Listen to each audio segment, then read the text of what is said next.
Greetings, everybody. David Avocado Wolf here. Welcome to the call. And if you can, let us know where you're calling in from. We're going to let everyone matriculate onto the call over the next few minutes here. We've got a great call lined up for you tonight. A lot of interesting angles we're going to get into, and we're just going to see where it goes. So I'm very excited to kind of shoot from the hip on this one. We're going to have Matt Roski joining us. Now, his little vignettes, his little short videos have gone viral all over the internet. I see him on Telegram, Twitter, Instagram, Facebook, just every TikTok, every social platform. Ooh, Brigantine, New Jersey. I remember the Brigantine Castle back in those days. We got Sweden in the house, Burlington, Ontario, Canada. Excellent.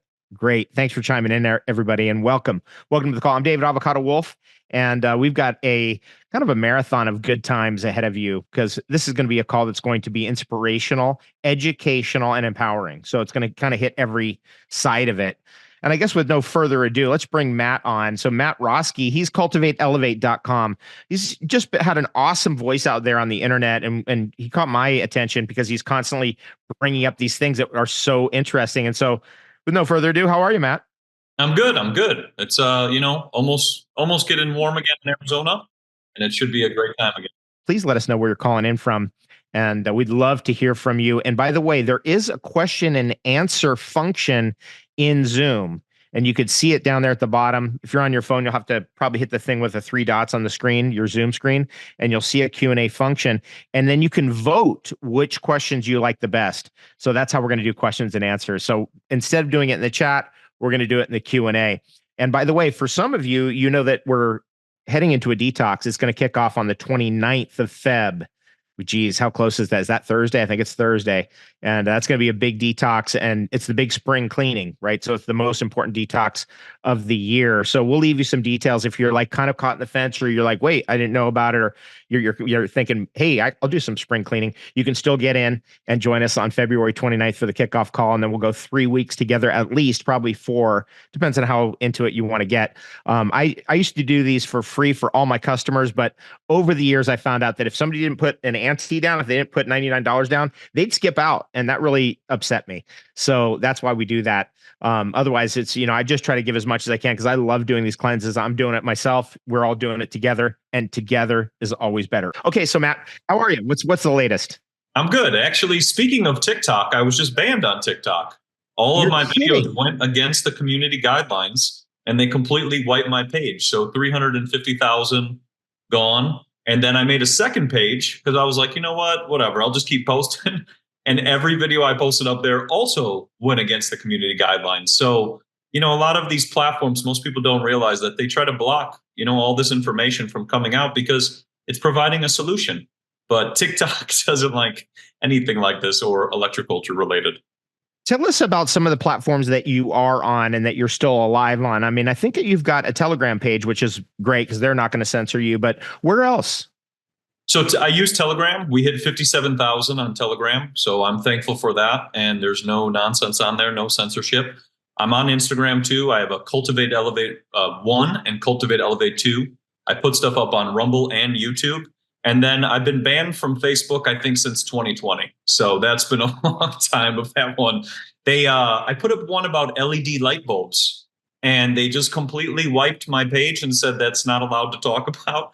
And they wiped that. So since then, I haven't been on Facebook since 2020. That's crazy. Okay, so let's get into a little bit about your work and what's really gotten you excited about getting these interesting messages out. For example, we're all becoming aware now that there were antennas on buildings going back into the 1800s, and there was no televisions, and some of them were pretty complex, and they looked like energy receiving antenna. That's one of the videos that I really like that you hit on that in a really cool way, and you have a few videos on that subject. Give us kind of a little like what's a horn of plenty of all the good things you're tapping into. Cornucopia, that's the word I'm looking for, of all your angles. So the thing with energy, you look at all those old world buildings and you see all the antennas up on top, all the atmospheric antennas. If you get into the work of Herman Clausen, he was studying sending balloons up into the sky and capturing the atmospheric energy that's all around us. And you see that a lot of those antennas that are up on top of those buildings are also connected to copper. There's always a piece of copper that runs down right into the sacred garden that's next door. But, the more I get into energy, the more I also get into like baseline glass, which is uranium glass and that whole thing. Then you think about mercury. When you spin mercury, I was doing a lot of tests where I got some mercury and I started spinning it, putting it in front of a voltmeter, and I started to see voltage, and you start to see it go up. So just by the simple spin of mercury. But if you think about, just to take it one step further, you have a cathedral, you have a bell, the bell rings, the mercury then spins and then vibrates, and then you create electricity. And you could have electricity through that apparatus. I was studying a lot into radium and how the radium fireplaces using static fields. And that's what I realized electroculture is. You're just harnessing the static fields that are all around us and pulsing out of the earth all the time. But, when we talk about these old world buildings, they tell us that they're temporary, which is funny. And they tell us that they're made out of plaster, and paper mache and all these funny things. But then you look at these buildings and go, they understood energy. They understood water too. All of the buildings that you see, there's all this water everywhere. They were all about water. Even the fountains, all the electric fountains at the time, all of that water. So they were very in tune with materials, and they were very in tune with capturing all of the energy around us. But then over time, as the Rockefellers took over the educational system, General Education Board, and that whole spiel, they started teaching us, everybody was horse and wagon, Oregon Trail, and that whole spiel. And then they repeated it, and they made us play the game. I remember in school, I had to play Oregon Trail in like third grade. So you have to, they reinforce that into the mind, and then we lose the connection to these beautiful materials, and then also these beautiful buildings, which all have a resonance. And the most mind-blowing part was I was researching people who were taking a type of technology and putting it into cathedrals. And every time they would look at the water was the same exact picture as the stained glass windows in the cathedral. So you sit there and think everything has a resonance. Everything is emitting a frequency. Even our words are frequency. But all of these buildings, they tap into that. And then what's weird is you see all these people who kind of like move into the buildings, and they like cut holes and start putting toilets and all these things in there and everything else. And you see that the people don't seem very connected to what they're living in. And the most mind blowing was I went back into footage from like 1901, 1904, and the people look very confused. They don't even know what they're living in. But that is part of all of those research which have taken place. That was an excellent rundown. Now, I guess we got to start with the buildings that were constructed originally were healthy, and they were healing environments. And that's really a cool angle. I really like that angle, especially with the churches, that people would come to the church for healing. It's a healing environment. And we've just kind of descended into this box living, right? Everything's got these sharp corners and boxes, and we're box on top of box. Let's kind of channel into health a little bit and talk about what you've learned from all your research, and then how you incorporate that into a healthy lifestyle. And then what are your visions for the future for how you want to live? So with that topic, I'm going to be putting a lot of information related to that in my book with electroculture and the ether. But I was doing a lot of digging, and a lot of those electroculture antennas would help chickens be healthier, cows be healthier, sheep be healthier, humans be healthier. Everything was aligned north to south. Like you were just saying, it was with the alignment of the energy in which it's supposed to flow. We sleep east to west, and then we get headaches and all kinds of things and whatever it may be. But, our alignment is naturally supposed to go north to south. And this was the work of Carl von Reichenbach and all of his things. But, when we get into this, you start to see that, yes, everything was derived from natural materials. They used different clays, they used different stones, they used quartz, they used lapis. And then let's take it one step further, because they used prisms, color spectrum, lots of blue. Blue is so healing for plants, for humans. And if you put this in your greenhouse, your plants will go crazy. But the thing is the color spectrums, there was so much color, and we've lost touch with that. And you think of everybody wearing all their jewels and all the things that they wear, they're all wearing things which resonate frequencies. And then when you get into like all the stones, all the lapis that used to be on top of these buildings, and all the copper and all the gold and the silver and all of these materials, you start to see that somebody understood frequency. Now, like you said, we use DuPont plastic and Rockefeller concrete. That's pretty much what it is. Like every time somebody buys plastic, you support DuPont. So, when we get into that, we should be moving back into making things out of the natural materials. And I have a design of something I'm going to construct soon using color prisms and clays. But, there's so many things I think we can be doing with natural materials that will resonate and heal.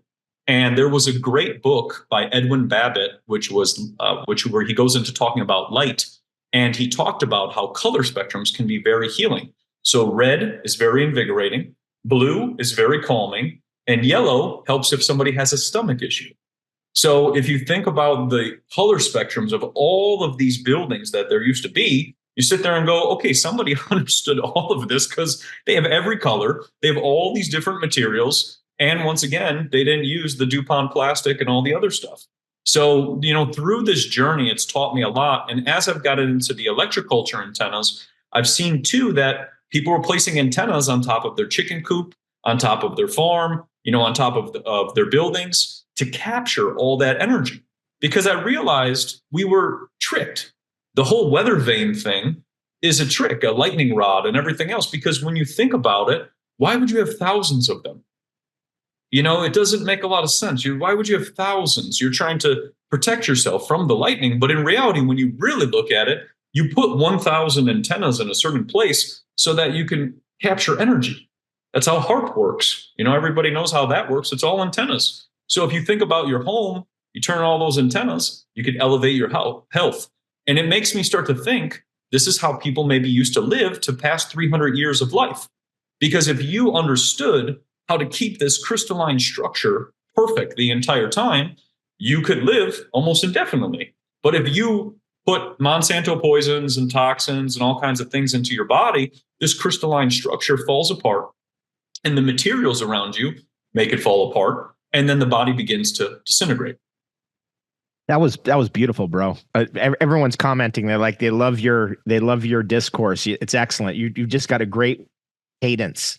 And it's really, really fascinating. And by the way, this is probably why they're coming at you to censor you, because they know you do have a voice and you can get the word out on some of these key topics. Now, I just want to reset for everybody who's new onto the call. I'm David Avocado Wolf. That's Matt Roski, who you just heard from. And we have got a Q&A function in this call. So if you would just click down there, you'll see somewhere, maybe on your phone or on your computer, desktop, laptop, somewhere, you'll see that there's a place where you can offer questions, and then you can vote which questions you want. We'll do it there rather than in the chat. So I just wanted to mention that to all the new people. And on top of that, we've got a cleanse coming up, and it kicks off on Thursday. It's the 29th. So if some of you have been seeing our stuff on Telegram and different social media platforms, we've been talking about getting a cleanse going. This is the date right here. It actually kicks off on the 28th. Wow, that's even sooner than I thought. Oh my God. And then we will be doing the second call on the 6th and the third call on the 13th. So all three of those calls they're milestones through the cleansing, and we're in a Telegram group all together every day. So you're communicating with people who are in the same situation as you. So if you're feeling like today I'm doing a water fast, and I was like, my stomach was gurgling, and I was like, geez, I wish I had someone to talk to about it. We haven't got to that stage in the cleanse yet. We'll get there step by step. But it's easier when you've got somebody in the same predicament as you. Anyway, back to our story. Okay, so Matt, one of the things that is, so fascinating, it's one of the things that brought me to you, is the electroculture revolution that's going on. So for the newbies and people who don't know about electroculture, let's just give them kind of a crash course in 5 minutes. So what you're doing is you're creating antennas, which are wrapped, a piece of wood wrapped with copper. And then you can put a crystal on top if you wish, so they can create a piezoelectric effect. And then you're taking that piece of copper, it's pointing up towards the sky. And then the other part of the copper is going into the earth. And if I can share my screen, I can show you a picture if you'd like. Yes. But what you're doing is you're harnessing all the atmospheric energy that's all around us. All of this beautiful energy that's around us all the time, you're tapping into that so that you can increase your yields and grow more food. You don't need toxic pesticides from Monsanto. You don't need chemicals and all kinds of things. You just need the beautiful energy that's all around us. And that's what electroculture is doing. And it dates back, this is where it gets crazy, to 1835. I have newspaper articles from 1835 talking about atmospheric electricity with vegetation. And you sit there and go, well, why aren't we doing this? Why are we spraying 4 billion pounds of glyphosate all over the earth? and expecting to be healthy. It doesn't make any sense. Glyphosate, for everybody who's new to this concept, is the dominant herbicide that's used in the world. There's billions of pounds sprayed on the earth every year, and it's now owned by Bayer. Used to be Monsanto, now they're one conglomerate. And one of the things that it does, it shuts down the shikimate pathway. The shikimate pathway in plants is the pathway that forms 99% of the colors and 99% of the aromas or smells in nature. So think of how evil that is. They have a tool, glyphosate, a weapon, if you will, that targets one of the most beautiful things in our world, color and smells and aromas. Isn't that crazy? They know what they're doing. You know, I mean, you sit there and you can see that this is intentional. You know, we can't say it's not. You know, Monsanto goes back to 1901. You know, there was a reset in about 1902. So, you know, there's a lot of intention with what they're trying to do, and it blocks copper. You know, it blocks the ability for the copper to absorb in the body, and we're putting copper into our soil with the electroculture. But, you know, glyphosate, one of the biggest ones it hits on is copper. Morley Robbins talked all about it, you know, about how the glyphosate is blocking up the copper. So, you know, when you think about conductivity, you know, you also think of copper, and then you think of carbon, and then you think of what we are, carbon and copper. You know, so if we get rid of this, we lose the electrical conductivity, and then our brain can't function as well. So you see the intention, because you go, okay, somebody understood the makeup of a human. And if certain things are blocked, then we can disable that. And then they can be dependent on some sick care system that just keeps them in a perpetual loop. You know, all of us have finally just kind of thrown the whole sick care system right out the window. And, you know, we're working on various different possibilities for the future. For example, private membership associations. So if you're injured in an accident, I've seen in my lifetime that people who have been injured in an accident, like a friend of mine broke this bone right here. It's metatarsal, I think. I'm not sure if that's the name of that bone. But anyway, she said they wanted to put pins in and plates and all kind. I was like, no, don't do anything. Like, make sure that it's set right. Pull this finger until it's set right. So have someone pull it and yank it, get it set right. And then horsetail tea, proper nutrition, sunlight, vitamin D, etc. She was back to work in 3 weeks. No pins, no needles, no plates, no any of that stuff. It's just crazy how weaponized it is. So we're going to private membership associations so that if you are injured, you don't go to the hospital, you go to your private membership association of doctors who are the ones you like and you've picked, who are on the same page as you. That's what we've been working on here in Texas. I like it. That's the way to go. And we, you know, natural has always been the way. You know, you go back to 1910, 1913 with the Flexner Report, you know, that was to eliminate natural remedies and get us away from what you just said we were supposed to be doing. You know, when somebody was ill, the grandma would go out into the forest, get some chamomile and say, you're good. You know, you didn't get a synthetic thing that had deionized water that had the structure taken out of it with a bunch of pills and poisons, you know. So the more we tap into all the beautiful gifts of nature and this energy, the healthier we'll be, you know. And it really has changed my life because, for example, over here in Arizona, I got all the birds, I got bees, pollinators, you know, lizards, anything you can think of. And it's funny because, you know, everything coming in, the grass, which is funny, it looks really funny in the desert, but is like this big. It's massive, you know. So, and this goes into, if I can share my screen, I'll show you something. It's the Ebner effect. And it's a very interesting thing. It's harnessing static fields. And this is where it takes my whole research to another level.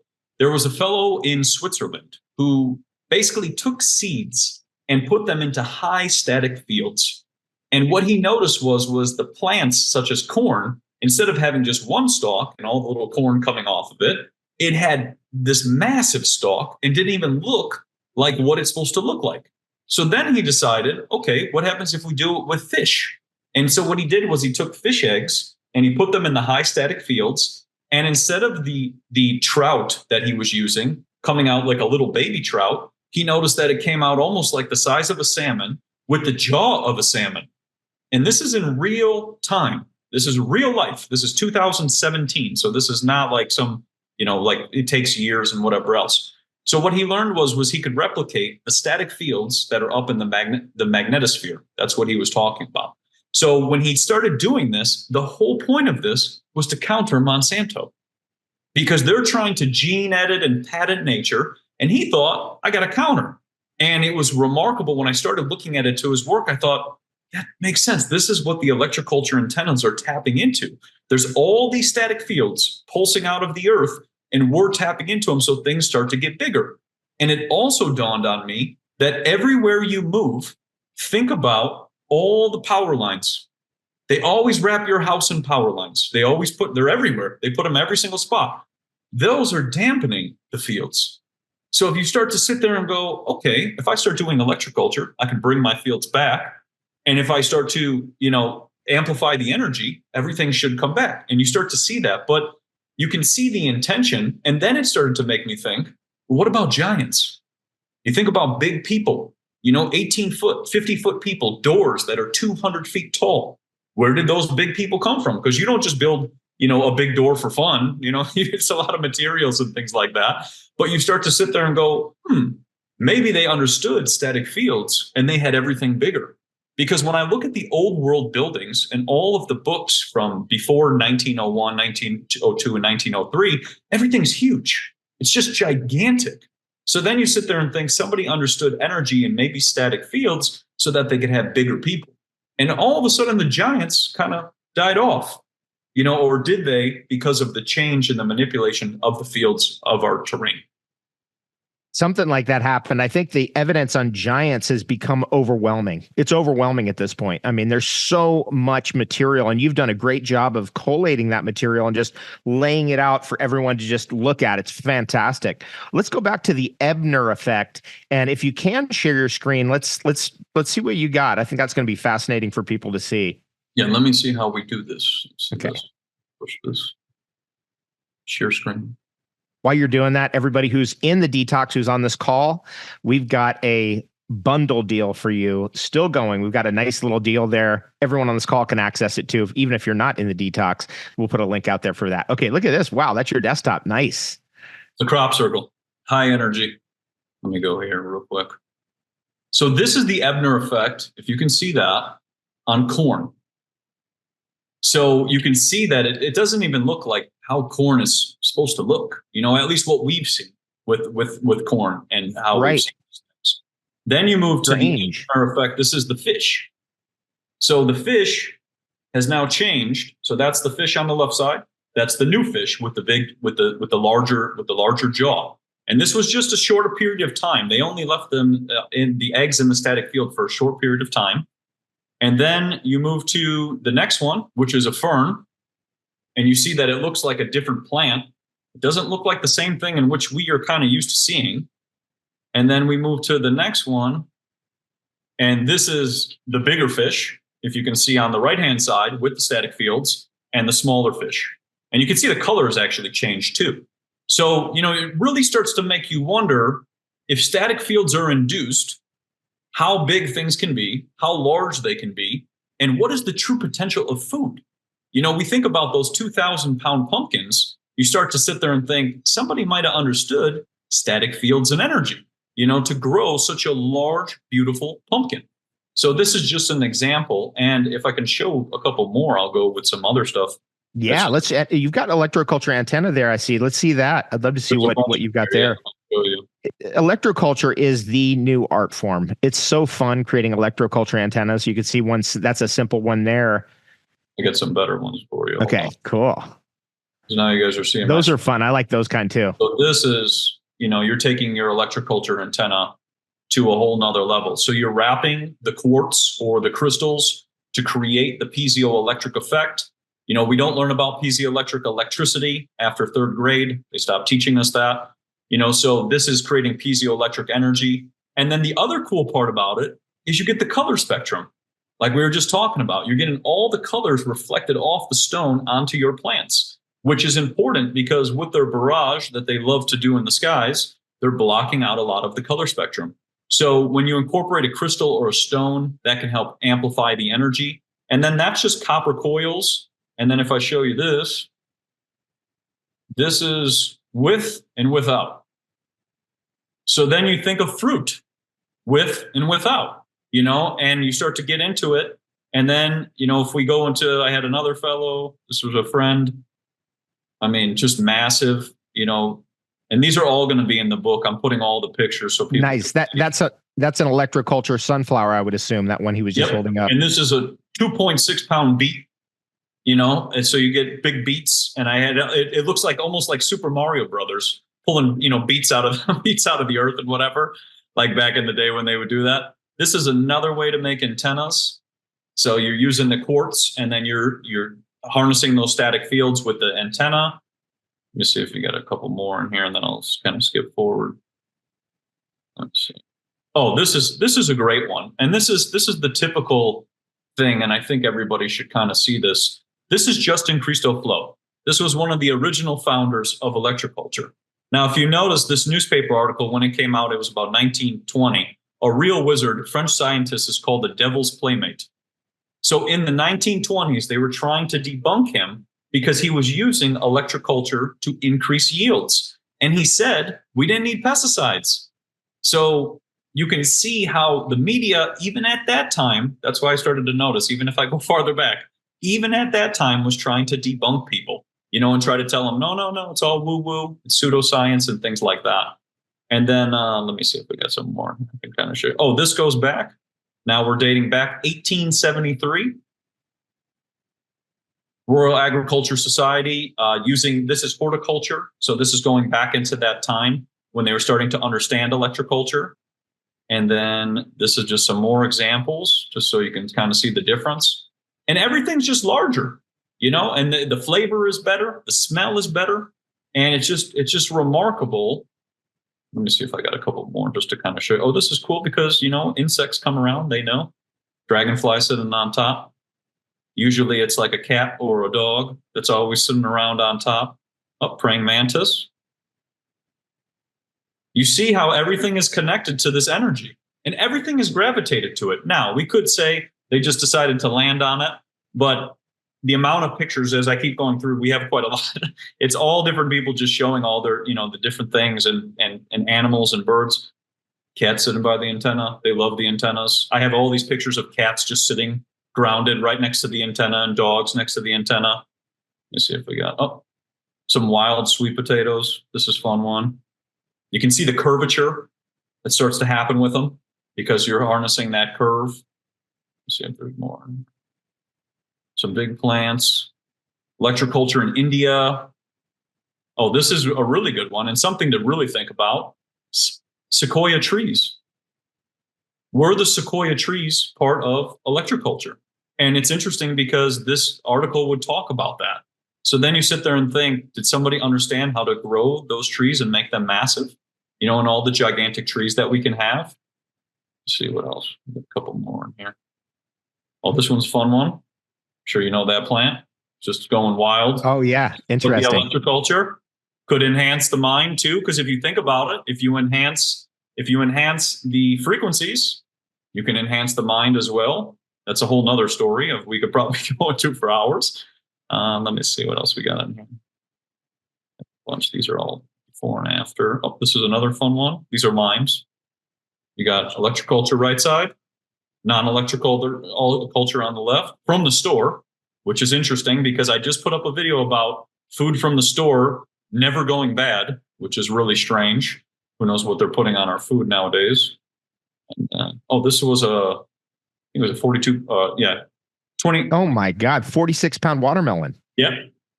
So, wow. The power of electroculture really has blown my mind of what is the true potential. Here's some cauliflower in case you need some. Absolutely massive. And that's the thing is people could be giving food to friends and family left and right, because you could have so much and then you can trade and barter. And this is the watermelon if you want to laugh. Looks pretty wild. Wow, gorgeous. Size of watermelon. Wow. So that's that pumpkin. That's why I like to show everybody else too as well. Not just, me talking about it. I like to show, this was garlic. This is in Ireland. So you can see the difference. One is the electroculture garlic. One is the non-electroculture. And she just put a simple antenna in her garden. Cool antennas. You get to have fun with it. A little bit of love because all plants and animals and nature needs love. And it's just that simple, everybody. It's just you take a piece of copper, try to get a higher gauge copper. So in the beginning, so that you can really work with it. That's for smaller plants. As you get to the bigger plants, you want a lower gauge or thicker copper, maybe even something that's like a 16 gauge. And then you just wrap, like I wrap old drumsticks, right? So I've got like a drumstick like this. You can just wrap the old drumstick and get all the way to the top. You can put a little crystal on top of there, wrap that, and then boom, that's your antenna. And then it sticks about a third of the way into the ground, and that's all you do. And this is one on milk. More milk from cattle by using electroculture. And this is 39 December. So we're going back. And that's the thing, is the farther I would go back, the more I would just see, just remarkable things that are from dating back. You're going 1845 now. Going back to the Royal Agriculture Society. I found all their stuff. I went through all of the Australian newspaper to find all these. 1845, Agriculture Society, and right here, electroculture. Essays on electroculture. Wow. So someone's writing papers on electroculture. So you're like, you're sitting there going, why aren't we doing this? Like, there's so many people who are doing this. Why are we not doing this? And then, this was a great one too. The good old food shortages. 1921, when they were suffering from food shortages that they were saying, here's the solution, electroculture. So you see that, we had alleged food shortages in 2020, and then now 1921, same exact thing, and you could be using electroculture. But it's just wild. And the more I can, and there's going to be some people I'm going to show in my book too. And I thought, doing with sound, stuff with sound. Dan Carlson, that was Sonic Bloom. That was his innovation. That's an amazing technology. Opening up the stomatas of the plants so that they can grow faster, utilizing sound frequencies and organic wine. He would spray the plants with organic wine, and then he would play bird sounds, and the plants would bloom like crazy. But yeah, Dan Carlson, great person. Dorothy Redelac, she used different types of music to increase growth, and she noticed that rock music would make plants fall apart, except for the marijuana plant. It would actually grow 2 times the size. So then think about that, how all of the whole thing with how that goes hand in hand. And then, which I'll be putting in there. And then you go into a couple other people, Dr. John Ott, who was doing things with color and understanding color spectrum. You go into George Lakhovsky, the copper. Herman Plosson, this is what I was telling everybody about. Oh, yeah, let's see that. That is fascinating. Look at that. If my screen's all goofy with this thing. Let me see if I open. I got so many tabs now open. Let me see if here you go. Here's a fun one. So you got, hold on. Let me see how I do this. Sorry. It's fascinating to see all of these incredible inventions and how certain things, if they fit the narrative, get pushed up. And if it doesn't fit the narrative, it gets driven out. And so all of us are becoming aware that our reality has been bullied into place. It's been pushed in. And that's a very important discovery that we think, oh no, we're all technological now. We've always been technological. That was some scam they threw at you. We've always had this type of thing happening because the human mind is very creative. And it's incredible to see that this work has already been done. It's already been thought up, but we ended up with what? The stuff that got bullied in, the greed, poison control materials that are produced by Monsanto, Bayer Pharmaceuticals, Pfizer, Moderna, etc. So this is, and I don't want to cut you off because I'm thankful that you could tell them. So with the Herman Plosson, this is atmospheric energy right here.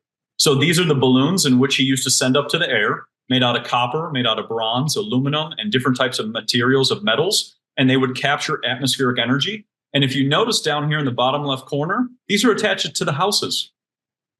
They're down here right on the bottom right here. So you could be powering things just by going higher. Now, if we take it one step further, this right here on the left-hand side, this is an Eiffel Tower. So think of the Eiffel Tower. All Eiffel Towers used to have a brass ball on top of them. They were capturing the atmospheric energy. There's 36 of them across the earth. Most people just think of Paris and that whole nonsense, but there's 36 of them. So, then you think, okay, let's take it a step further. The Zeppelins and the blimps and all of the way in which people used to travel. Now we look at this right here. This is attached to a blimp. This is the atmospheric energy ball right here attached to a blimp, which is also then attached to the ground. So then you sit there and think, well, kind of makes sense why they got rid of all the blimps, because they could be attached and connected to this technology.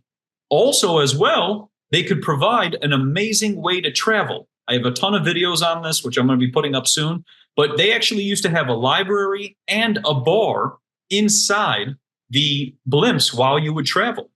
So think about what you could be traveling around if the blimps were still around. Instead, they tell you if your luggage is over 1 pound, you can't even go on the airplane, so it's like, it's goofy stuff. But that's Herman Plausen.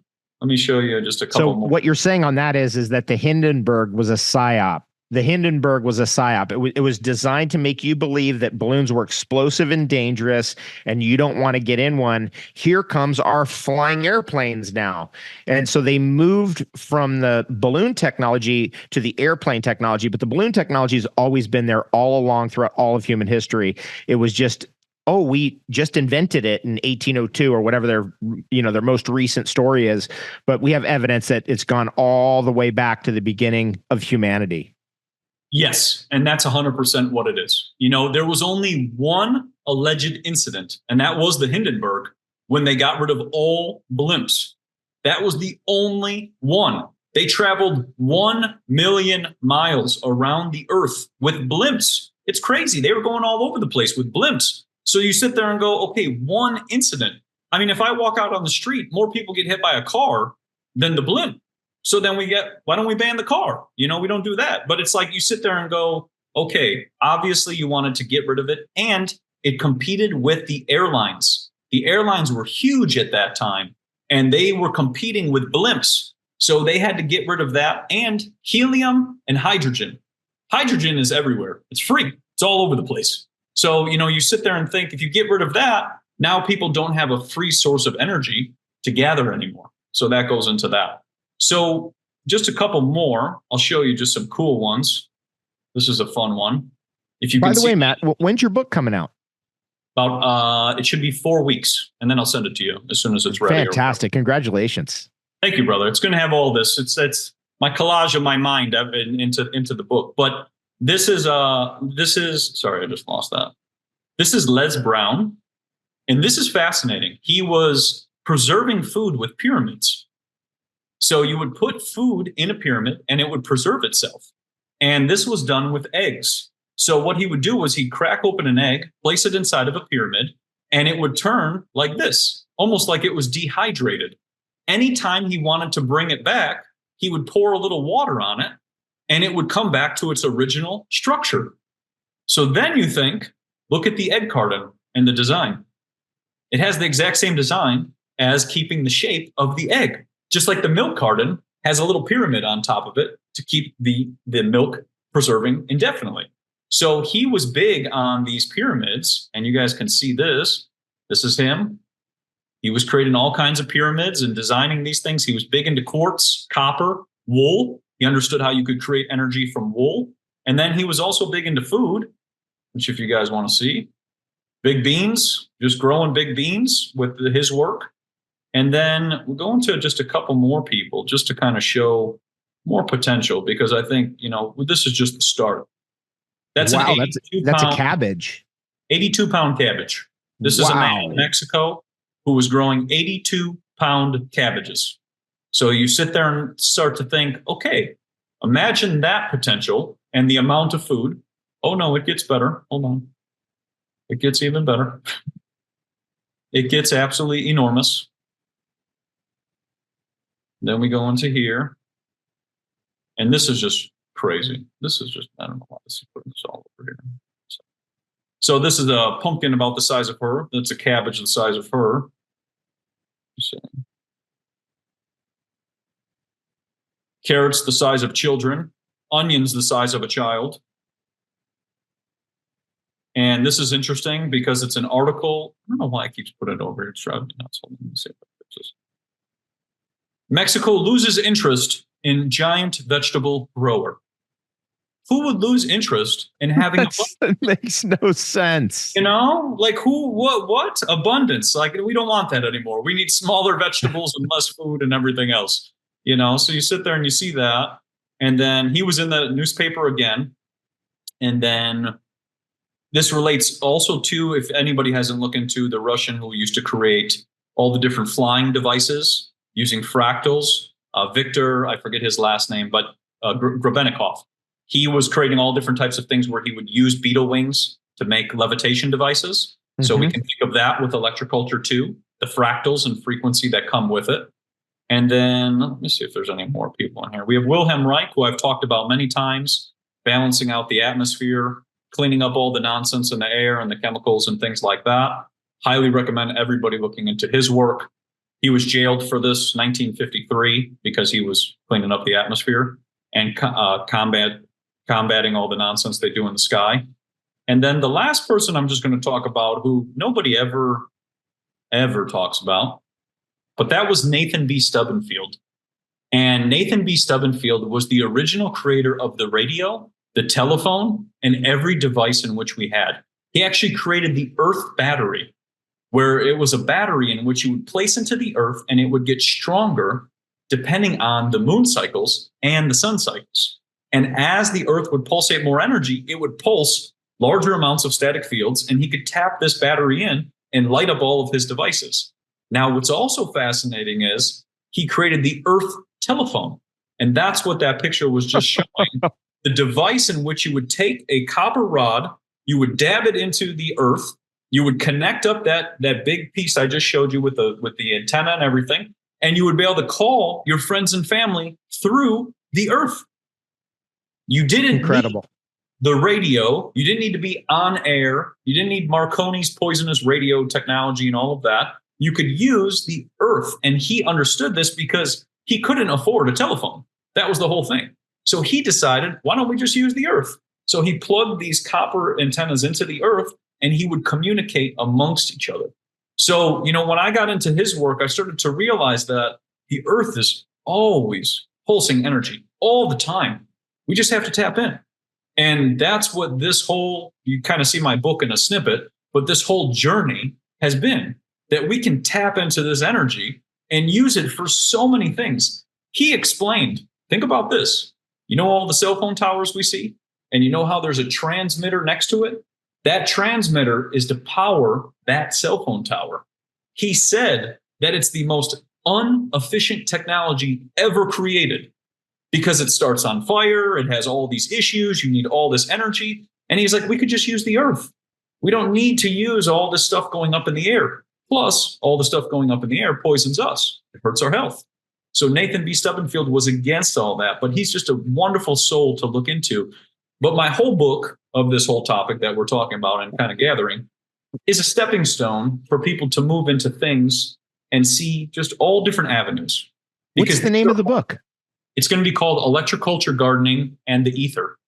And it's going to be all about the souls, all these beautiful souls that I was showing in the pictures, all of the beautiful souls which we have never been taught about. And they all relate to electroculture and energy and everything that was once free, but now they put a meter or a tax on it. So that's kind of what this will be about. I love the way you describe static fields, because as soon as we say something like free energy, people go, oh, no, we can't have that.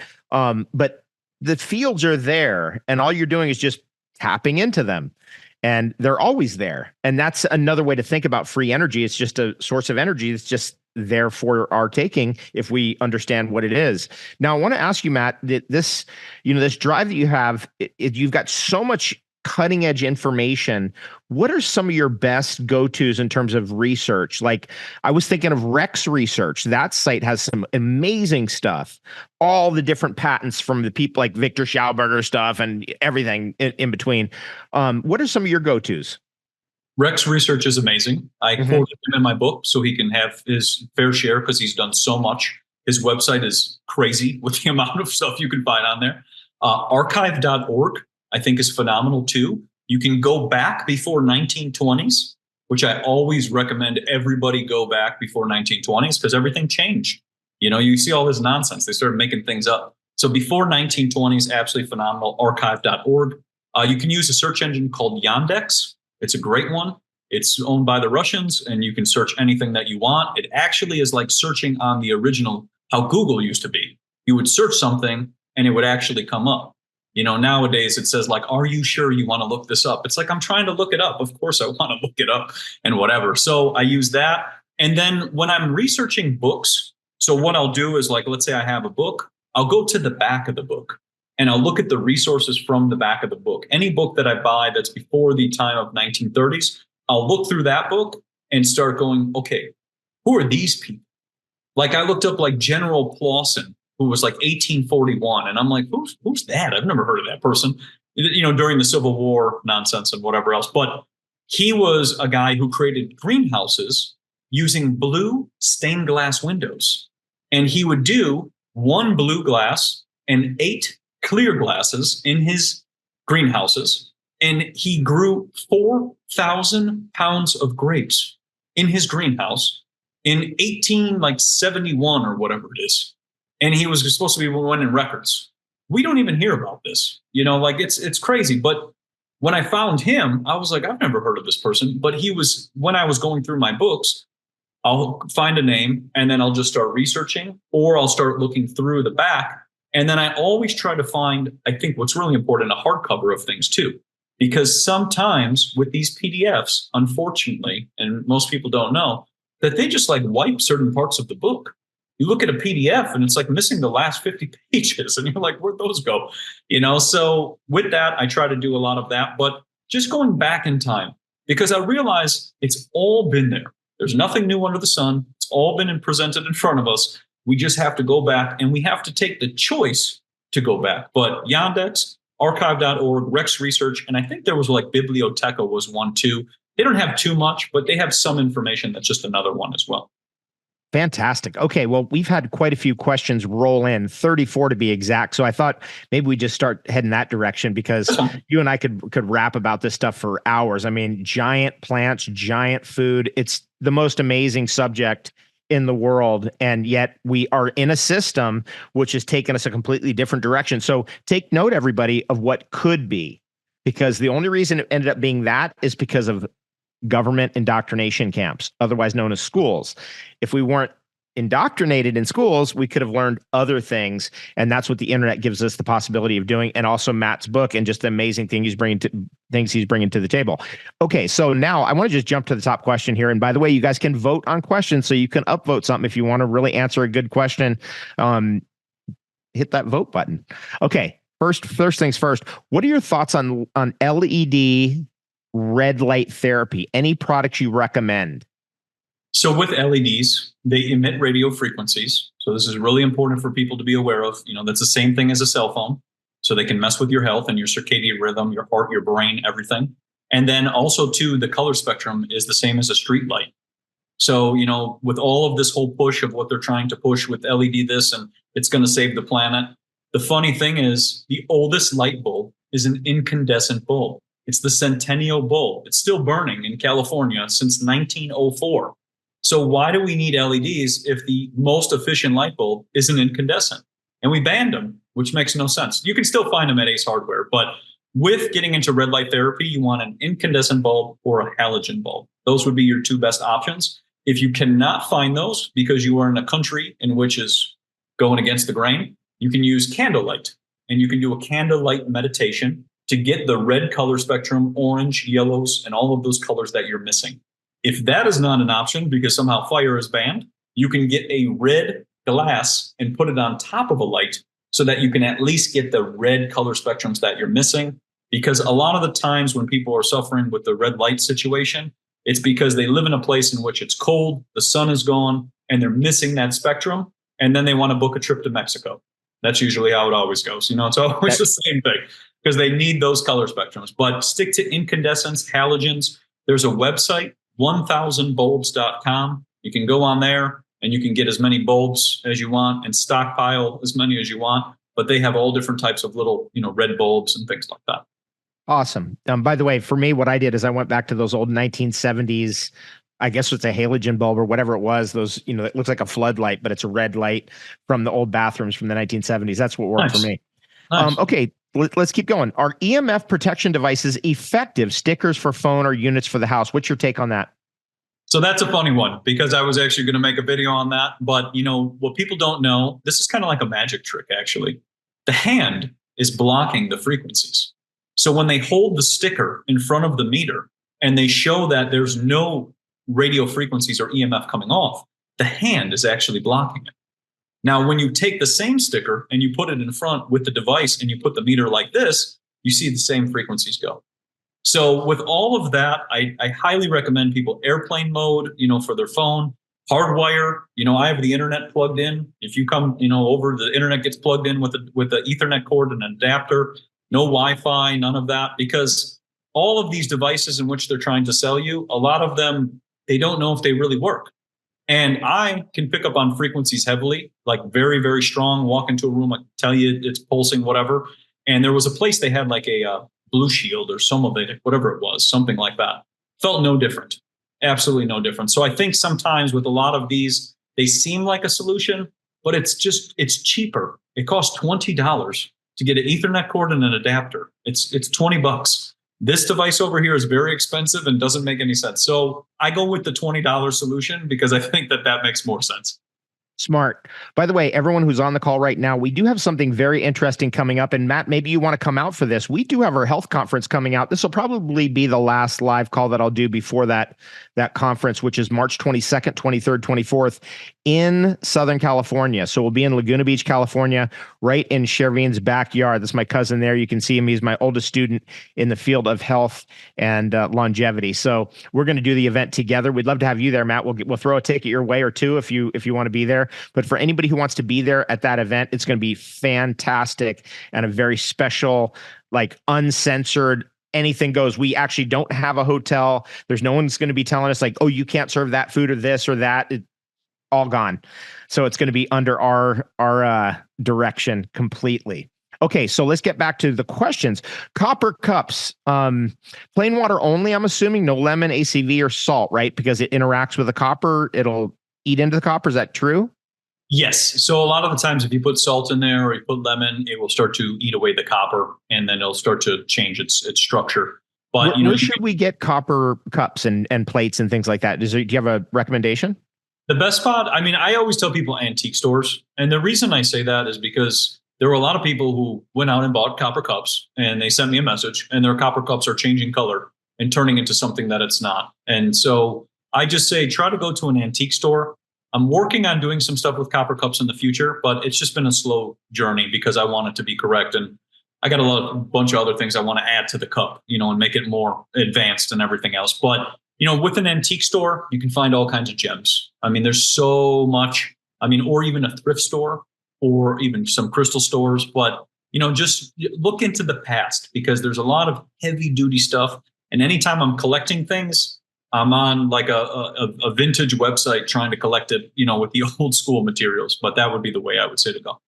Awesome. Okay. Where can we go? Okay, so we got that. Let's see. Does it matter which direction you wrap the copper? So people always ask me, should it be counterclockwise, clockwise when you're doing electroculture? Because if I had, let's say a stick like this, should I wrap it this way or should I wrap it this way or which way? What are your thoughts on that? So I say now, after all the research, just go with the way your backyard flows. So look at the how everything's curling or how everything's spiraling in your backyard, and go with that. You can do the north hemisphere and the clockwise and all of that, but it gets all complicated. Go with what you feel, and most likely what you feel with your instinct is going to be correct. And that's what I've learned, because when we're trying to overthink things and make things so complicated, I remember that question turned into like the biggest thing ever. It defeats the purpose, because sometimes we need to place the antenna, set the intention, and walk away, and then come back and take care of our plants. But we can get too consumed and we got to do this and that. And it's like nature is never complicated. Victor Schauberger said, copy nature. It always works. If you go against it, it goes against it. It's that simple, so I keep it that simple. Okay, let's talk about your book and where it's going to be available. CultivateElevate.com. Is that where all your products are there, by the way. So CultivateElevate.com is Matt's website, everybody. But what about your book? Are you going to do a launch on the site, or how's that going to roll out?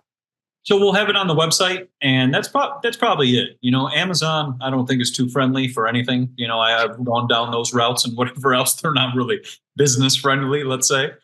So it will just be on the website, and then maybe we'll do a pre-order or something when it's all set. But just finalizing everything, trying to get all the pictures perfect and whatever. The book's pretty much all ready to go. But it'll be it's probably about, I'm hoping about 4 weeks or so to get it all going and everything else. But we have all of our other products on there and an electroculture tab, like you were just showing on the website. For anybody who has a question about this topic, every frequently asked question is covered in there. From winding to what you want to do, it's in there so that people have direction. Awesome. So everyone check that out, and you can source copper wire. There's questions about that. You can just go to a hardware store. I like actually, personally, I like the lower gauge, so the thicker wire, just because I've sprouted so many different plants up with a thinner wire that it's really only useful for real small plants, in my opinion, like 20 gauge, that's real small and thin. I like kind of the bigger copper because it's more useful for various different plants and trees. So that's my take on that. But any thoughts? What do you like best? What gauge? I was going to say, you can do a thicker copper because it will conduct more. And then I was also researching about how people used to use tin. And you sit there and think about, the ornaments during the holidays, like Christmas and things, and all of those things. And you start to sit there and think, maybe those had to do with electrical conductivity and not decorations. Because there was a fellow who he would wrap plants with tin, and he would make little tin coils all around them. And he noticed the plant would just go crazy. So I think tin is another one in which we kind of have moved away from, because we always are like told to metal and they're like, oh, stay away from that, whatever else. But I think that's another one to explore: tin and copper, and then silver as well, because it's all very conducting. Awesome. Okay, let's see. So back to gauge size. The lower the gauge, the fatter the wire, just to make that clear for everybody. I know it's counterintuitive. So if it's like 6 gauge, it's big, thick wire. That's what you'd use to ground a house, for example. If it's 20 gauge, it's a thin wire. So you got to find something in between. I like to go with 16 gauge. That works for me. Yeah, okay. You can mix it, mix and match and kind of see feel. I've used really thick copper to make like even bangles and things like that around for around my wrist and whatever. But just mix and match. But certain things, think of something might require more energy. A pine tree, you might want to do a thicker gauge because it's a very large tree. And the pines are just shooting straight up, which is fascinating when you think about it. But that's one. And then if you have, like you said, a smaller plant, you might just do a toothpick with a little bit of thin copper and just wrap it around there. Put in your little, your cedars or whatever. So you can mix and match. And the fun part is you get to use your creative mind. You go with what you feel, because that's what I think is the most important part with it. I love the art factor in this. It's such a cool art form. It's my personal favorite right now. Are you offering pre-order on your book yet, or no? We haven't set anything up yet because I still have to get it all complete. But once it's all ready, I'll blast it out and put it in, send you an email and everything else, and let you know. Awesome. Larry is asking about blood pressure maintenance. And I just wanted to say, Larry, talking to Dr. Group about this for years now, our position is that blood pressure is caused by liver toxicity. And that's what's creating the high blood pressure. And so liver cleansing, and cleansing, and just allowing the body, is pressure. So when it's dinner pushing lunch, pushing breakfast, dinner pushing lunch, pushing breakfast, dinner pushing lunch, pushing breakfast, every day forever is too much pressure. And so as we get to a certain age, we got to take the pressure off. And that's why we do the detox, we do the cleansing, and it's really a 3-week process. But if you want to go 4 weeks or 5 weeks with me, you can do that. We keep the group open. And the details for that are on frequencylifestyle.org. Check that out. And you can always jump into the cleanse sometime this week before, I think we kick off on Thursday. Okay, so let's go to our next question. How do you neutralize 5G energy on your person? 5G energy on your person. What are your thoughts on 5G? So it's very dangerous. There's no long-term studies. We are the long-term study. That's what people need to be aware of. And all of these devices are tested on plastic dummies with water in them to say they're safe. So it's crazy when you get into this. But with the whole situation and what they're trying to roll out, barefoot grounding, I would say, is one of the number one things you can do. Connect to Mother Earth. Or going into water. Water just takes all the static off you. That's why when you take a hot shower, you're like, oh, I'm just going to go to sleep. You took all the static off your body. So, barefoot grounding, I think, is one of the best things you can do for healing the body when it comes to all these frequencies, being connected to nature as much as possible. Next things, because they try to bring things in through your lights. This is where you get into Li-Fi, getting rid of LEDs out of your home so that you do not allow those frequencies to come into the home. Going to incandescents and halogens, I would say, is a big one too. And then thirdly, I would say detoxing heavy metals, making sure that you don't got heavy metal buildup in your body, because it works like an antenna and it's just gathering all of that 5G nonsense. And then the last one I would say is making sure that you're wearing natural materials. Linen, for example, does not gather any static. That's why all the royals used to wear linen and purple, which is funny, amethyst and stones and things like that. But the linen doesn't gather any static. And with a lot of this technology and all the stuff they're trying to roll out, all of that is gathering static on the body. And linen gives you the beautiful light spectrum of healing. And that's the magical thing. And you don't gather restless leg syndrome. So it's very powerful. Linen is one of my favorites. Cashmere, wool, hemp, organic cotton, all of the natural materials. Anything synthetic is DuPont, and then also building up static on the body. So, when I go into it, wearing natural materials, barefoot grounding, cleansing your system, cleaning up your body, all of these things help heal and assist with all of the nonsense in which we face. Fantastic. Great answer. We've been here together now an hour, and we want to thank everyone who joined us on the call. We do have a detox coming up, but we also have some detox bundles that we're offering a deal on. So you can check that out. We'll put the links up for that. If you're in the detox, this will be helpful for you. If you're not in the detox, you should be, because it's so much easier to do a detox when we're all there together. We like to say together is always better. And it's coming up February 28th, actually. I said 29th earlier, but it's actually the 28th. The 29th is when I leave this location. And then March 6th and the 13th. March 6th, I'm going to try to drag Dr. Group onto that call. He's going to be with me. So it'll be the two of us on that particular one. It's a lot of fun. You'll meet new friends from all over the world, and maybe even a new love interest. You never know. Okay, let's keep going. Let's keep on pushing here. Cindy says, do you leave the wood wrapped with copper in the ground during the winter in New York? And the answer to that is yes. I leave it in there 24/7, 365 throughout the years. And by the way, I do have an interesting success story, because we had brought in these very unique cedars into my property in Northern Ontario, Canada. That's a farm. I've been farming there for 20 years. And these cedars just couldn't adapt to the environment very well. So after 3 years, they were looking pretty drab. So I went hardcore on the electroculture, and every single one of them revived. It was a miracle, like a legit miracle. I was like, whoa, this is crazy. So I just left them in there. They've gone through now 2 winters with the electroculture. Really excited to see how they do now. It's going to be awesome. Well, and on that note, and not to cut you off, but that's the crazy part, is that you could have 100% success the whole time. I really think we don't really realize the true potential of what plants, trees, animals, everything can be. And that's where I think, when you're tapping into it, it's just remarkable. And like you said, yes, leave them in all year, because they're gathering all those fields, and they're also healing your home too, because think of you as gridding your home or your farm or your garden. You're gridding it with high energy, high frequencies, high vibrations, which is very beneficial to your health over the winter time, when your body's, more like in recovery mode and repairing and restoring and things like that. You mentioned the great scientist von Reichenbach, and one of the things that Reichenbach showed with copper is that in the winter, so let's say it's cold in the atmosphere, that if you have copper connecting the atmosphere to the soil, that the soil will be warmer if it's connected with copper. And the opposite will be true in the summer. Let's say it's super hot in the atmosphere, the ground will be cooler if it's connected with copper. I mean, what an amazing thing. Von Reichenbach was like on a whole nother level. Very interesting researcher, and definitely someone that you'd want to dig into his work. He was the developer and inventor of kerosene, by the way. That's how he's most well known. Okay, let's keep going.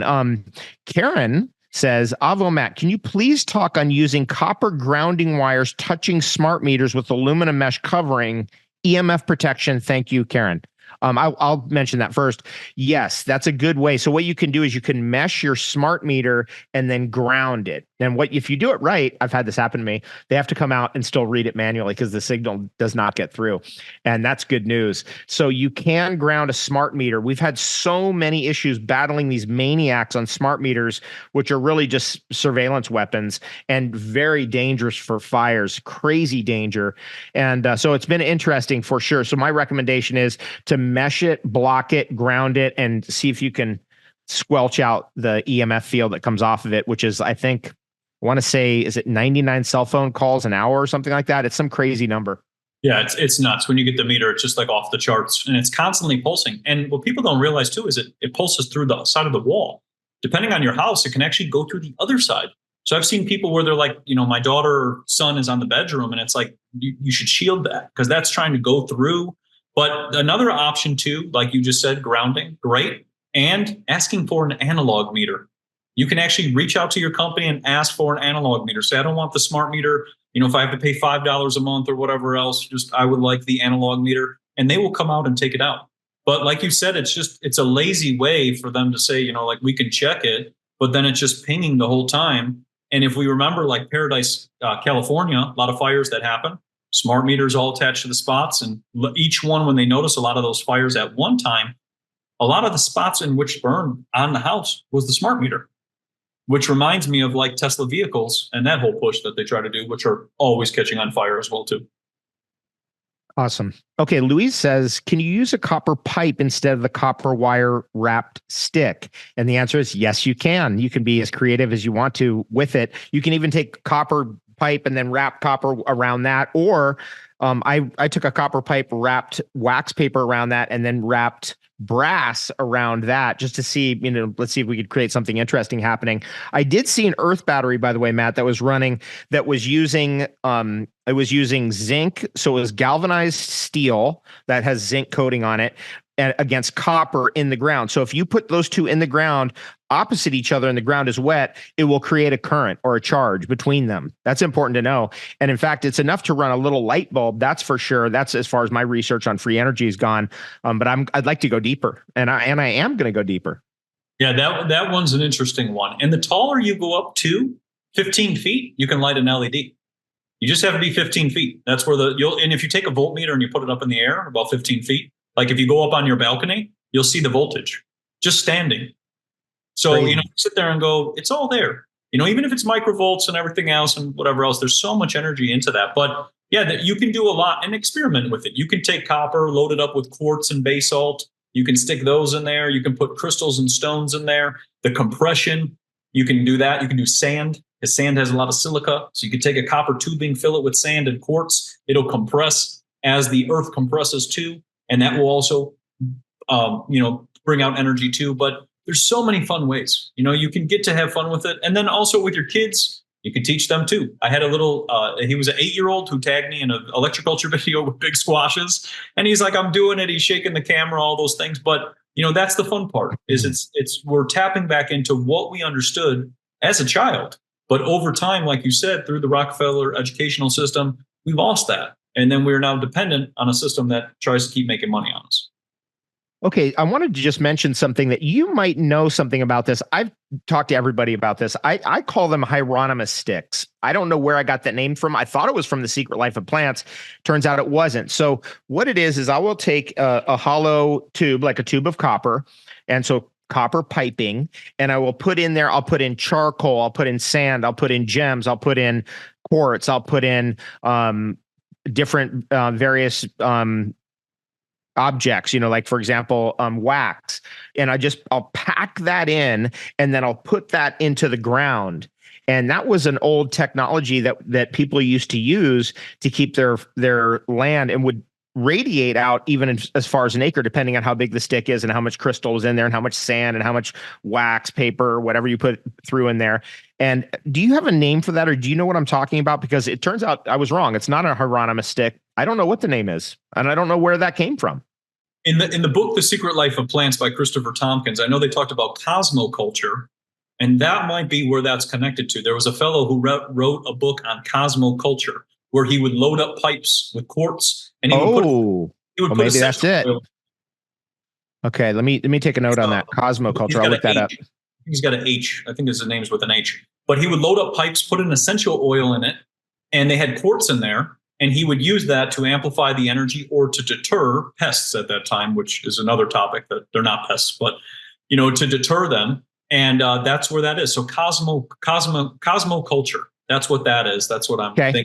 The exact same thing. And his book is phenomenal on it. And I mentioned him in my book so that people can learn about his work too, because he was understanding how you could use these pipes, loaded with quartz to amplify the energy and increase your yields. There's definitely something to it. I mean, I've stayed with it, right? And you just find the perfect quartz that fits at the ends to make sure it's completely locks in, and then everything on the inside will remain there. Okay, so let's keep going. Let's see. Vika says, have you tried creating electricity using free energy? Yes, we answered that already. Lauren Sabatka says, how old is the Earth, and is she a dome? Love you both. Well, that's the $6 million question. I don't think anybody knows how old the Earth is. I have to go to the great channelers and great minds that have existed before us, like Rudolf Steiner, and he said the Earth is very, very old. What does that mean? I don't know. Is it the Vedic idea of the billions of years stuff? I just don't. I don't know. I don't buy it. But what do I know? I don't buy. Anytime somebody goes, it's billions or trillions or millions, you're dealing with an irrational concept. Most people can't comprehend what a million of one object actually is. That's an incomprehensible amount of one single thing. So as soon as they go billions of years, you're like, who knows? So how long has this hologram video game or whatever this thing is, this realm, been around? Unknown. Well, I like that you said that because, carbon dating is as accurate as a PCR test. And we know how as accurate those are, so you get there and go, it's, whatever the timeline that they gave us. I've started to think that things are actually fairly new, almost like, I know it sounds crazy, but humanity started in 1831. And that was kind of like the time. And then there was this event, and everything's much newer than it seems, because when you look at some of these buildings, they look a lot newer. Like everything looks like, it doesn't look like it's dated to the extent in which we were. You can go to the pyramids, but it's still in great shape. All the different pyramids are still in great shape. So somebody understood how to preserve something, maybe with the pyramid shapes and things like that. But then, yes, as you get into what are we living on? Good question. I did a lot of videos on the moon, and, Nixon calling the moon in 1969 with the longest landline, with the oceans, the cables that run through the ocean to call the moon, which I think is comical. But then you've seen all those videos where they send rockets up and they hit a firmament, and they just pop, and you see all the other ones where the Russians were going to the moon in 1960s and they weren't going anywhere. They stopped because everybody died, so you sit there and go, well, what are we really living on? What is happening? And I like to, and I'm sure you do this too, but go out and look at the moon and the sun and watch it.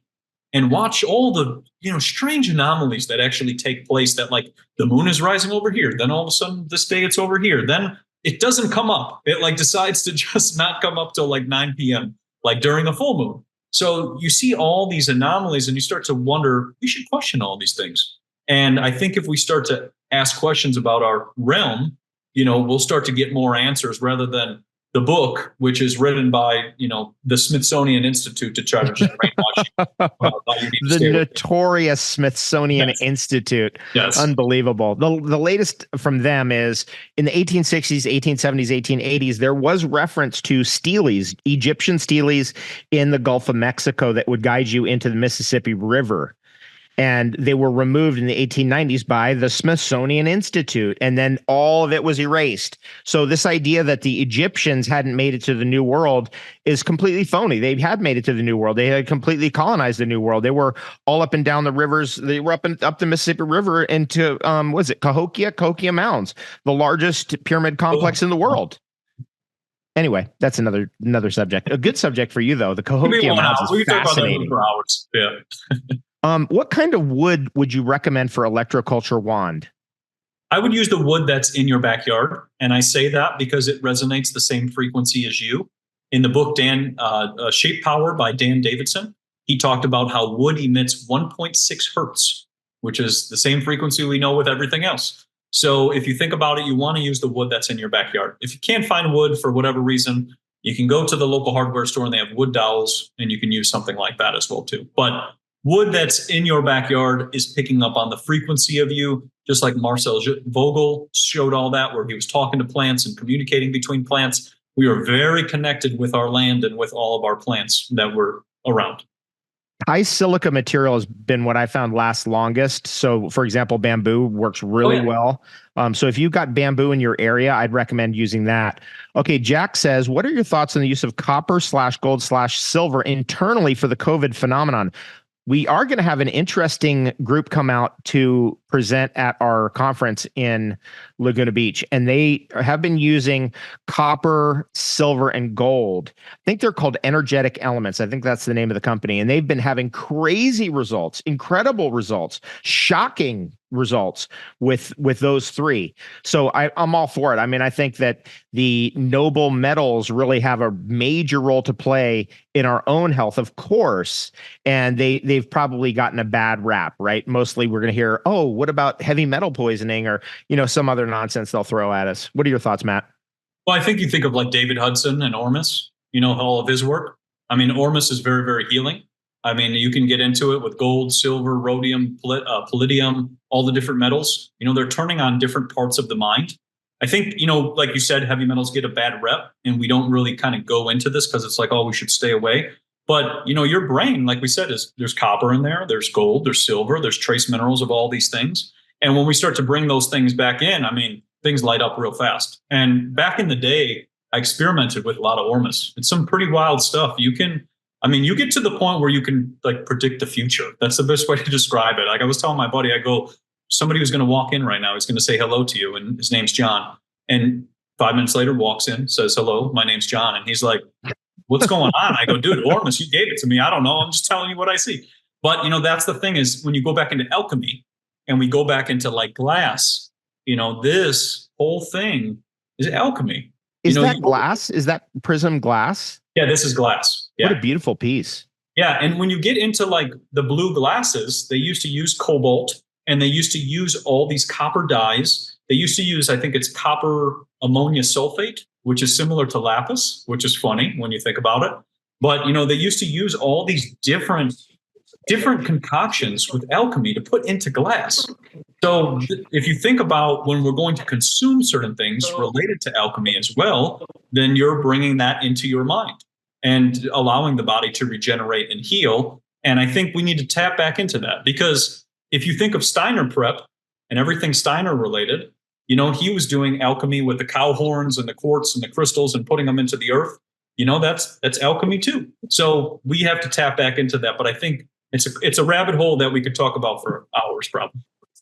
Marilyn says, where's the best place to get the copper wire to use for electroculture? Okay, we already went through that. And so you can just literally order it on the internet. So you want to get maybe 16 gauge wire, 18 gauge wire, something like that. Just order a spool of it and then have it shipped to your house. Let's see. AJ says, how can you help get people off prescription meds and illicit street drugs?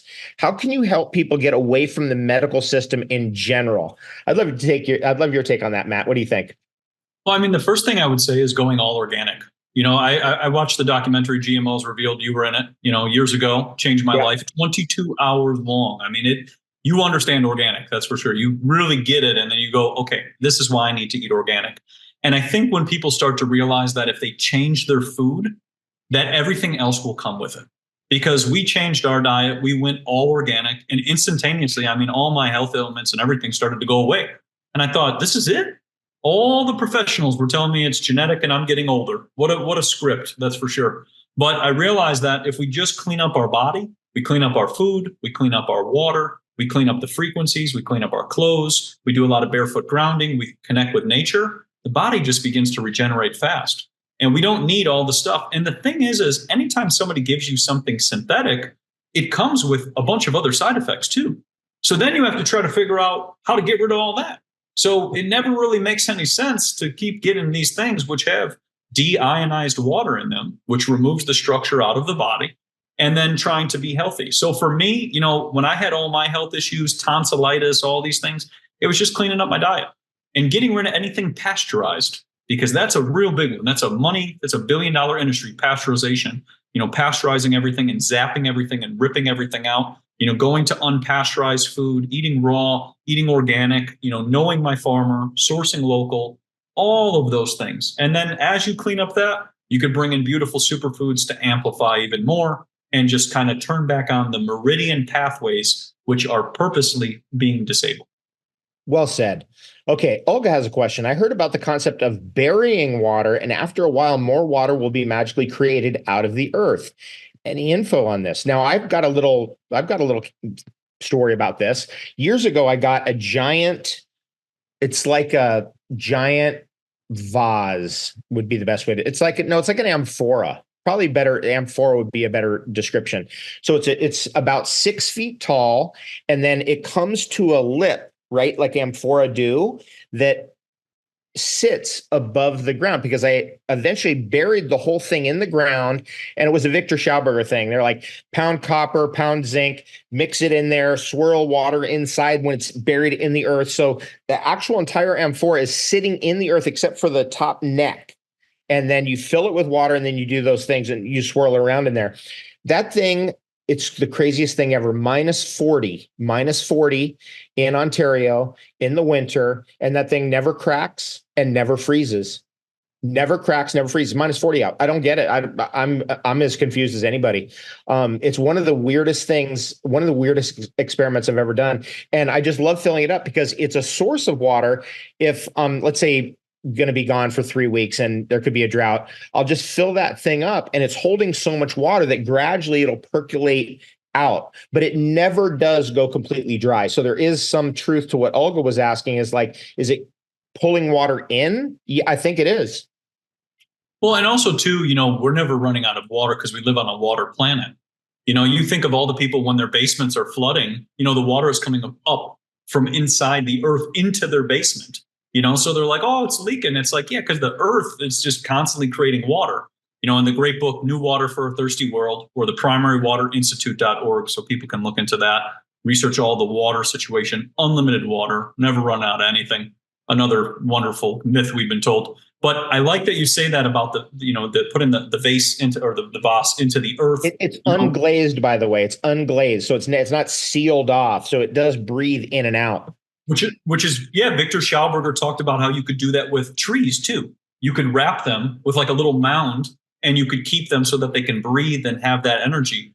I've been doing some experiments, and I showed a video about 2 weeks ago with dolmens. I've been building dolmens by me and everything else. So I'll find a stone that's pretty large and pretty heavy, and I'll move it from one place, and I'll build it into the alignment of how I feel that it should be, using dowsing rods or whatever it is. And I'll put that dolmen in the center, and then I'll surround the dolmen with the other stones, and then I'll draw into the earth with a cactus stick that I found, a piece of cactus. I'll draw into the earth, and then I'll put that in there. And I was showing all the water coming up, and it's interesting because the rock with the beautiful dolmen, the centerpiece, has all of these plants growing out of it.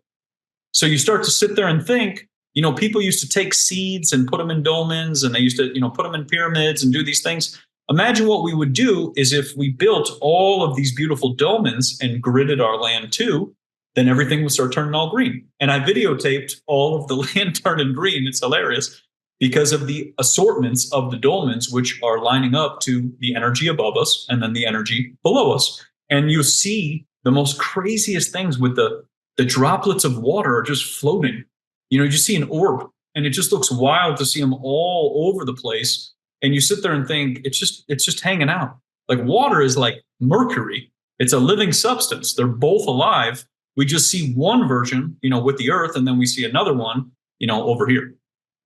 Interesting. Great answer. Okay. Brenda's asking, how would you use electroculture in a chicken coop?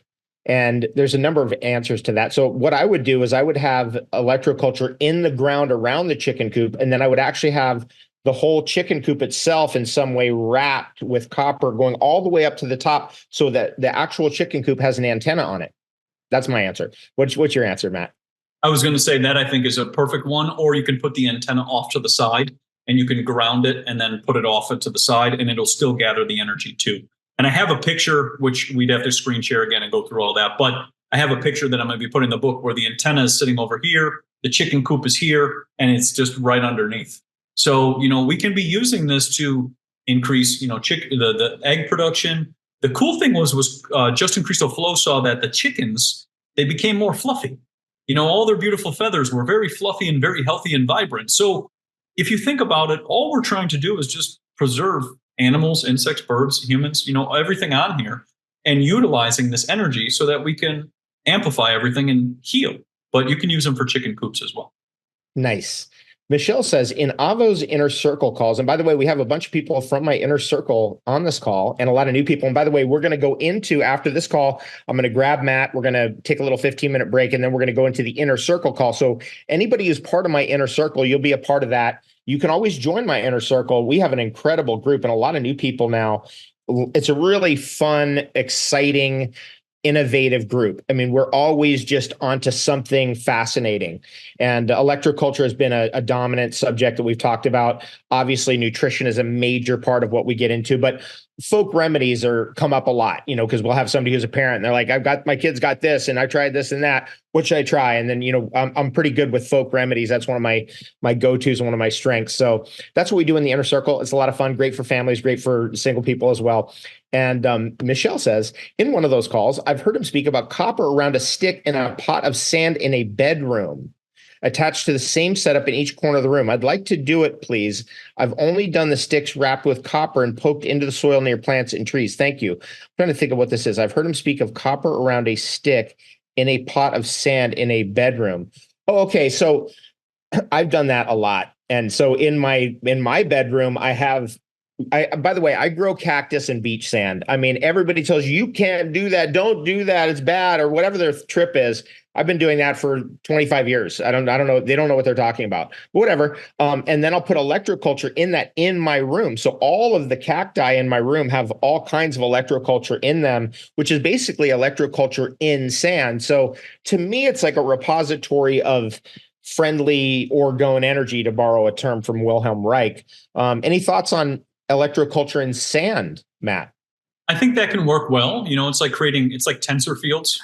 If you get into everything with tensor fields and compression, and the twist creates the compression and the piezoelectric effect. So, you could put those in each corner and see how you feel.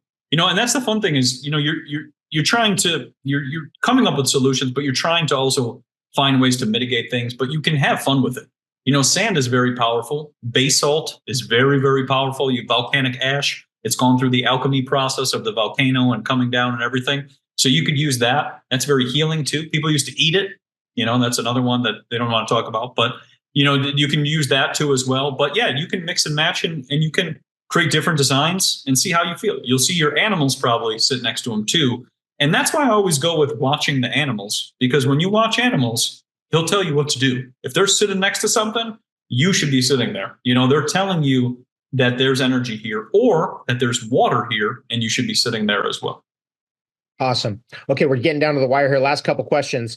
What about grow lights? I imagine they're probably cannabis grow lights. Are they all LED? I don't know much about that subject. Matt, what are your thoughts?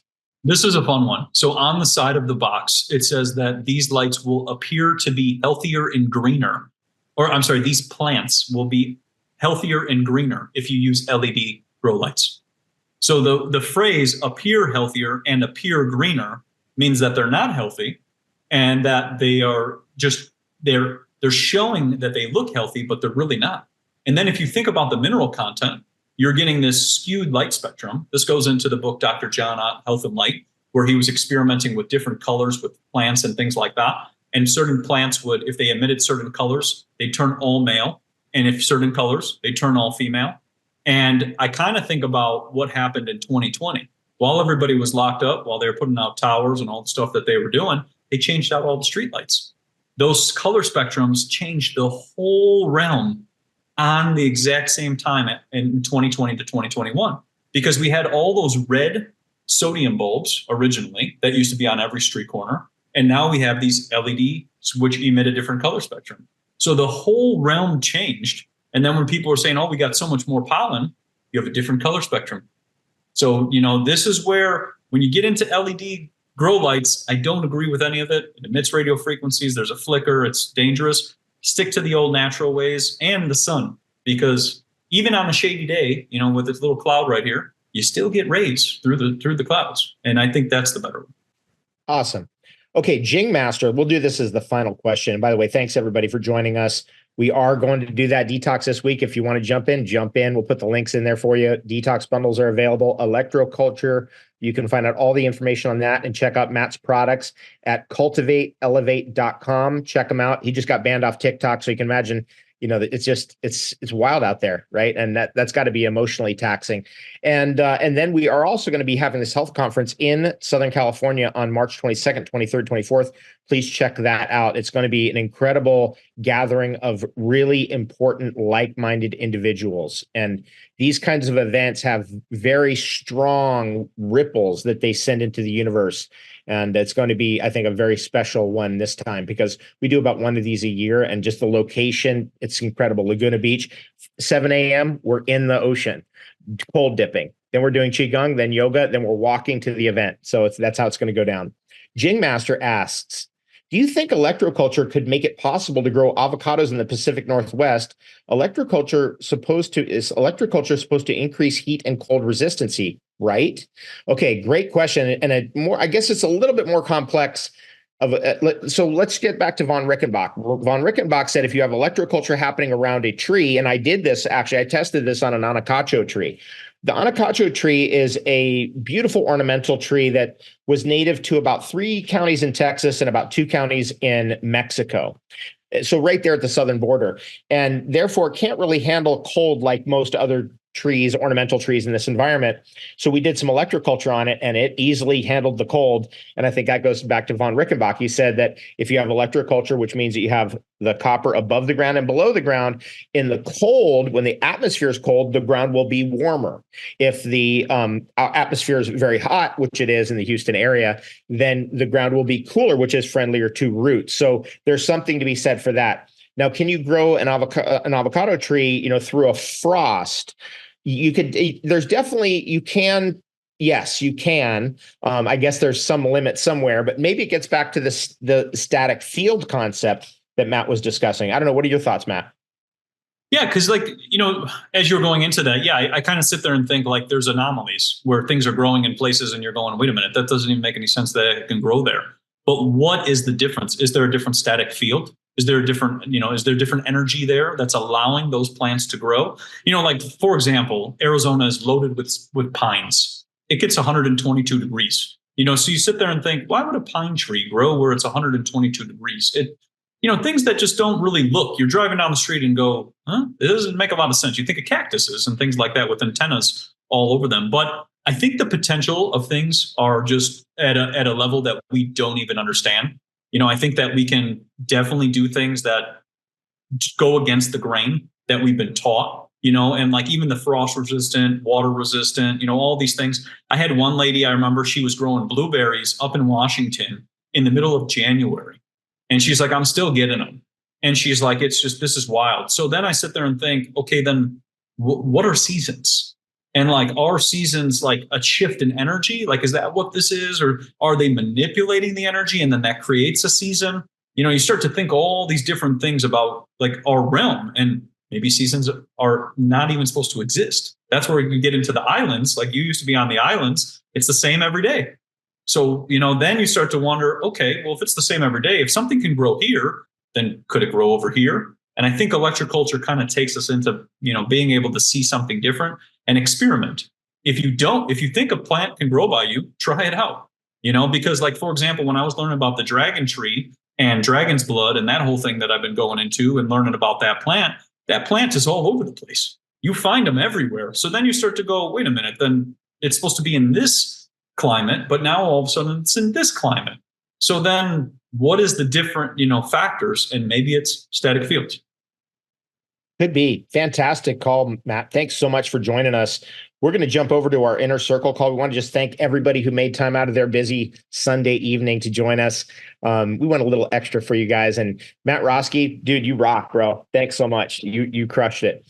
And if you want to get more of his information, cultivateelevate.com is where you can find it. And his book is coming out, which I'm very excited about. And then we should check in. We're going to jump on this inner circle call. And I want to check in with you, see if you can make it out to Laguna Beach, March 22nd, 23rd, 24th with us.